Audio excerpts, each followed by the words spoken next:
സംസ്ഥാനത്തെ മുഴുവൻ തീരദേശ ജില്ലകളിലും റെഡ് അലർട്ട് പ്രഖ്യാപിച്ച് സമുദ്രസ്ഥിതി പഠന ഗവേഷണ കേന്ദ്രം. ശക്തമായ തിരമാലയ്ക്കും കള്ളക്കടൽ പ്രതിഭാസത്തിനും സാധ്യതയുണ്ടെന്നാണ് മുന്നറിയിപ്പ്. മത്സ്യത്തൊഴിലാളികളും തീരദേശവാസികളും ജാഗ്രത പാലിക്കണം എന്നുള്ളതാണ് മുന്നറിയിപ്പ്. വിവരങ്ങളുമായി സനിസ ശോഭാചന്ദ്രൻ ചേരുന്നു. സനിസ, ഒരിടവേളയ്ക്ക് ശേഷമാണെന്ന് തോന്നുന്നു റെഡ് അലർട്ട് എല്ലാം പ്രഖ്യാപിക്കുന്നത്. എന്തൊക്കെയാണ് ഇതുമായി ബന്ധപ്പെട്ട വിവരങ്ങൾ?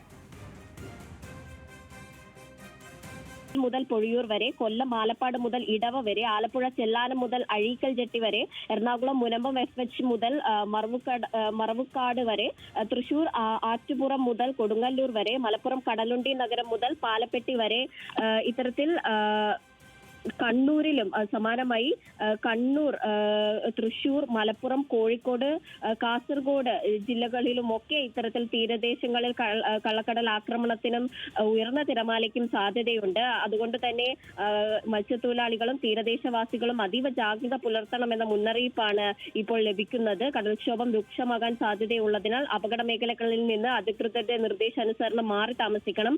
ചെറിയ വള്ളങ്ങളും ബോട്ടുകളും കടലിലേക്ക് ഇറക്കുന്നത് ഈ സമയത്ത് ഒഴിവാക്കണമെന്നും നിർദ്ദേശമുണ്ട്.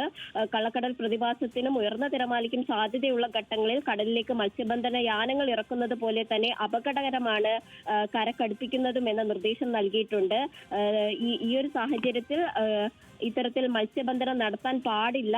മത്സ്യത്തൊഴിലാളികൾ അതീവ ജാഗ്രത പാലിക്കണം. തീരദേശവാസികളും മത്സ്യത്തൊഴിലാളികളും ജാഗ്രത പാലിക്കണം എന്നുള്ളതാണ് മുന്നറിയിപ്പ്. വിവരങ്ങൾ നൽകിയത് സനിസയാണ്.